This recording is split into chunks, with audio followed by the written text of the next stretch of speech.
I'm telling you right now that by the blood, you ought to celebrate that you're where you're supposed to be.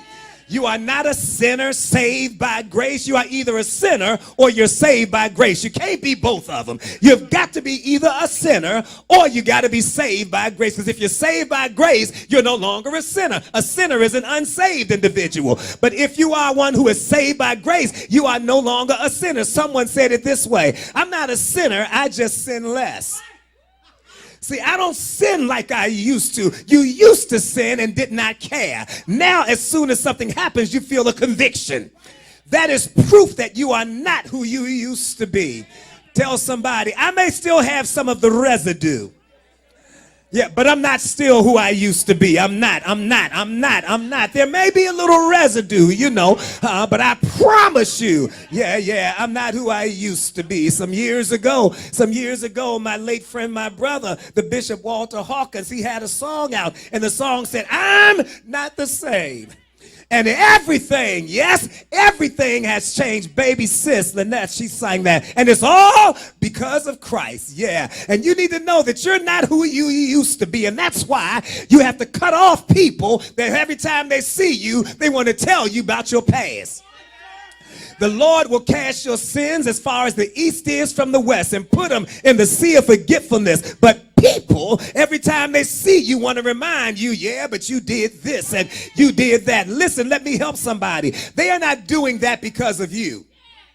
They are doing that because they haven't moved on.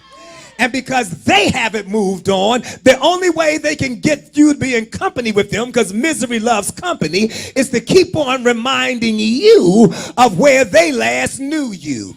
And if they can bring back to your memory where they last knew you, it keeps you tied to them. And that's why when you make new changes in your life, you don't just have to leave some places, you got to leave some people. And you got to delete some phone calls, and you got to stop associating with some folk, and you got to stop putting yourself in the presence of some people.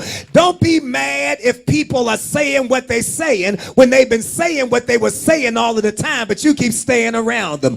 I'm not worried about what they're saying. I'm trying to figure out why you still enjoy their company so much. Maybe there's something about you that makes you need to feel the beat down from your past.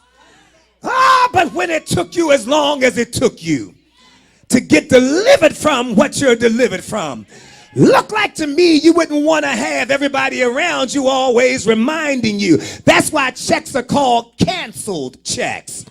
Because after you have spent that check for what it was for, you can't use it again. Well, if our whole financial system knows that you can never reuse what you've already paid, why do you let people keep making you pay for what you've already paid for?